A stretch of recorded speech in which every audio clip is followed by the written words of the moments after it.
कई बार जीवन में ऐसा भी मोड़ आता है कि सब कुछ होते हुए भी मन में जैसे ठहराव सा लगता है। उबासी और उदासी, कुछ ना कर पाने की स्थिति हो जाती है। ना मन लगता है और ना ही कुछ सूझता है। ऐसे में हम क्या करें जो हम अपने आप को फिर से तरोताज़ा महसूस करें और अपनी रफ्तार को आगे तक ले जाएं, पहुंचने की दिशा में गति दें जितना हो सके। आप अपने भी कभी अपने जीवन में ऐसा अनुभव किए होंगे जहाँ मन में ना तो कुछ चलता है ना ही कुछ क्रिएट कर पाते हैं। होता है ना, ऐसे कई बार हमने ऐसा महसूस किया है। ऐसे में हमने अपने जीवन के जो असूल बनाए हैं उस डायरी को खोलकर देखना चाहिए कि हमारे पास क्या क्या है और हमारे साथ किस किस का संग है, संबंध है, उसे स्मृति में लाना चाहिए। जब हम आध्यात्मिक मार्ग को अपनाकर आगे चल रहे थे उस वक्त की स्वीट मेमोरी को अपने सामने लाना चाहिए। आध्यात्मिकता में हमारा कनेक्शन सर्वोच्च सर्वशक्तिवान से हुआ, परमात्मा से हुआ और उनके साथ हमारे कई वादे भी हुए। तो ऐसे वक्त पर हमें उन वादों की डायरी को खोलकर देखना चाहिए। खोलते ही आप उन वादों पर नज़र दौड़ाएंगे तो आपका हौसला बढ़ जाएगा। आपने जो भगवान के साथ वादा किया और भगवान ने जो आपके साथ वादा किया उसका जब सिमरन करेंगे, मन के पर्दे के सामने लाएंगे तो मन एक प्रसन्नता और ताजगी का महसूस करेगा और आप खुशी से खुश हो जाएंगे और आपके जीवन में खुशी आ जाएगी। आप करके देखिए, भगवान ने हमसे जो वादे किए हैं, जिन वादों से हमारा हौसला बढ़ा था और हम आगे बढ़ रहे थे, उन वादों के कुछ बिंदु हम आपके सामने रखते हैं। तो आप उन्हें दोहराइए अपने जीवन में खुशी लाने के लिए और आप अपना हौसला बढ़ाइए। कभी भी पीछे मत हटिए।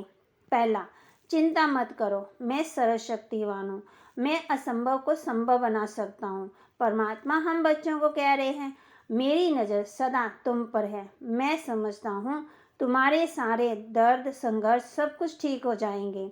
किसी भी बात के लिए परिस्थिति के कारण खुद को नीचे मत आने दो, क्योंकि परिस्थितियाँ तो थोड़े समय के लिए है, लेकिन मैं तो सदा के लिए तुम्हारे साथ हूँ। परमात्मा कभी भी हमारा साथ नहीं छोड़ते हैं, मनुष्य छोड़ देते हैं। एक कदम हिम्मत का बढ़ाओ, मैं तुम्हारी तरफ 1000 कदम बढ़ाऊंगा। जो भी कुछ होना था हो चुका, अब आगे बढ़ो, मैं तुम्हें शक्ति दूंगा, मैं खुद तुम्हें गाइड करूंगा और पार ले जाऊंगा। विघ्नों से घबराना नहीं, वह तो सिर्फ रास्ते के पत्थर हैं हमें सफलता की ओर ले जाने के लिए।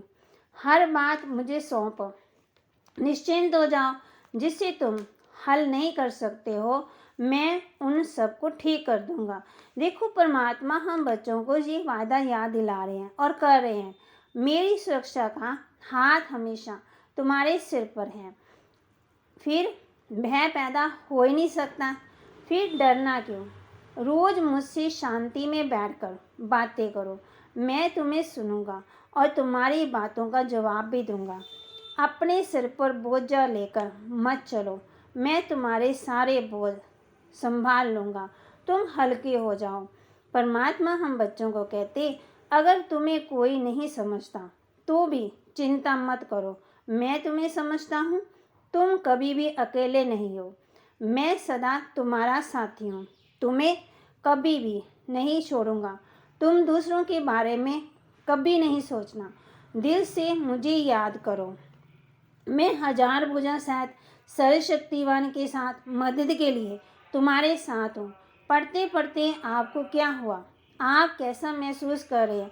चल पड़े ना, खुशी का फुहार छूट पड़ा। ऐसा है ना, हमारा भोलानाथ, अपना परम पिता, ताजगी भी आ गई, शक्ति भी आ गई और हौसला भी बढ़ गया। ठीक कह रहे हैं ना हम। बस आप अपने प्रीतम के साथ ऐसे ही पेश आइए, वो हर मोड़ पर आपकी मदद के लिए तैयार हैं। ये जीवन है दोस्तों, दुख में सुख खोज लेना, हानि में लाभ खोज लेना। परिस्थितियों के अनुसार माना जो भी है, नकारात्मक को सकारात्मक की दृष्टिकोण कहा जाता है। उसमें सोचना, जीवन का ऐसा कोई बड़े से बड़ा दुख नहीं नहीं जिससे सुख की परछाइयों को ना देखा जा सके। जिंदगी ऐसी कोई बाधा नहीं जिससे कुछ प्रेरणा ना ली जा सके। रास्ते में पड़े हुए पत्थर को आप मार्ग की बाधा भी मान सकते हैं, लेकिन और चाहे तो उस पत्थर को सीढ़ी बनाकर ऊपर से चढ़ भी सकते हैं। जीवन का आनंद वही लोग उठा पाते हैं जिनका सोचने का ढंग सकारात्मक होता है।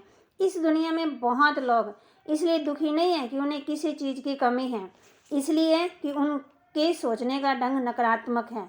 सकारात्मक सोचें, सकारात्मक देखें, इससे आपको अभाव में भी जीने का आनंद आ जाएगा।